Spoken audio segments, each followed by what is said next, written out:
are areas that are to be off limits to human beings. If you live there, you won't.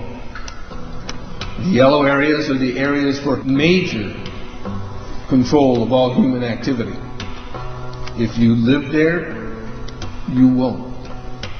The black dots are the smart growth zones. That's where human beings are to be stacked and packed in small living units along rail tracks. The smart growth program ultimately has jobs assigned and children cared for by the state.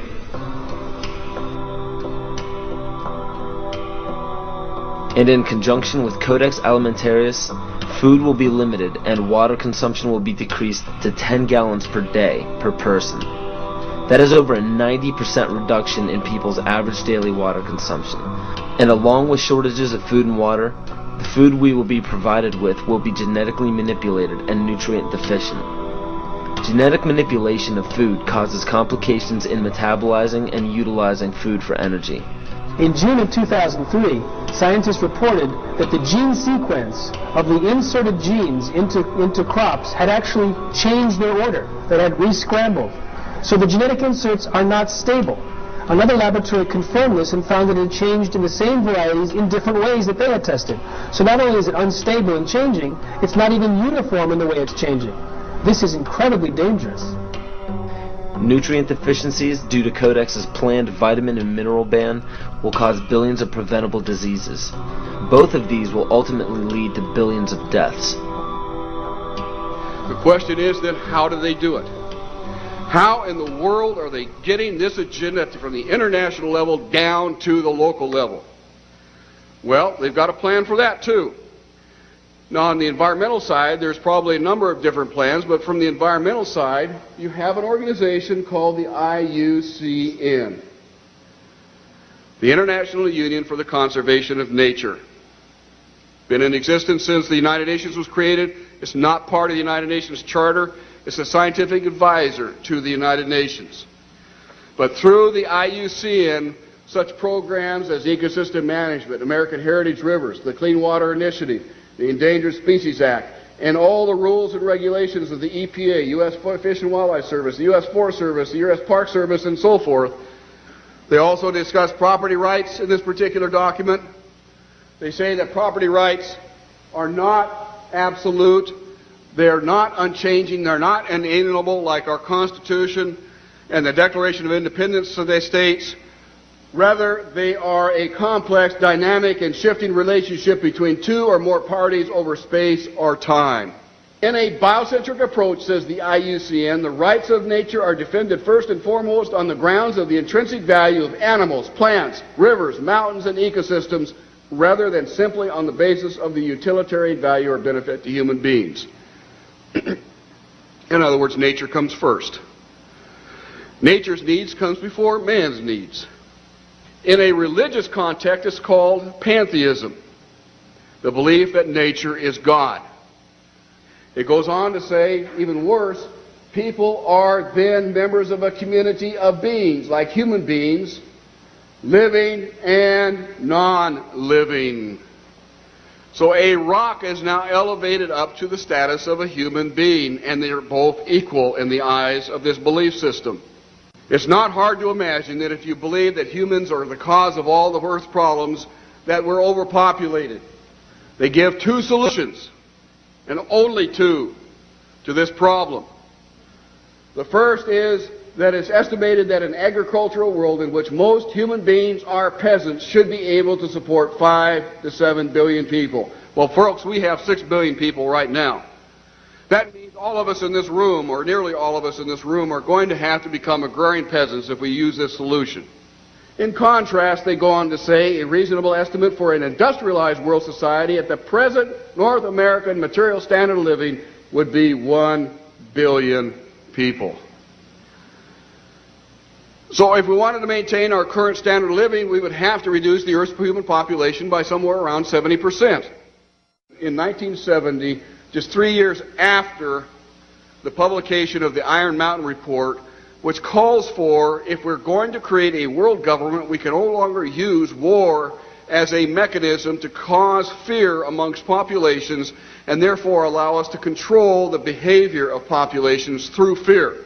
And they settled on, in 1967, in their publication called the Iron Mountain Report, the environmental holocaust. In 1970, 3 years after that publication, Foreign Relations began to publish a series of articles describing the ecological holocaust that was facing the world. And in this particular issue, the first issue done by George Kennan to prevent a world disaster, where it sums up in 3 points that the eco-crisis is a global threat so great that it endangers all of life on Earth.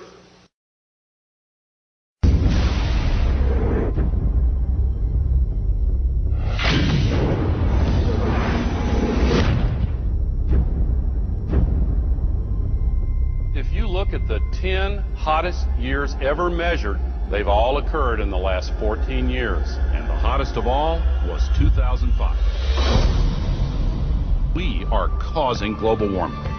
This is really not a political issue so much as a moral issue.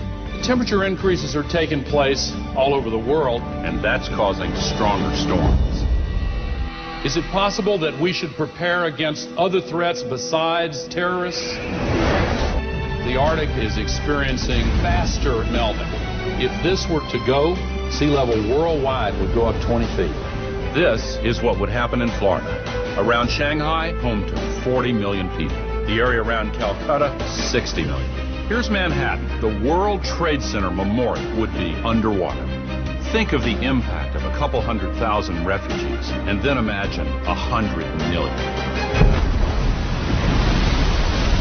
Those who deny global warming are just flat out wrong.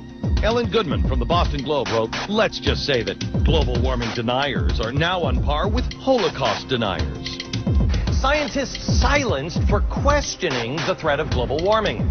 I know that I've had several friends who have essentially been told that if you speak out on climate change, you must do so as an independent citizen. If you do so through our organization or through our institution, you will essentially be fired.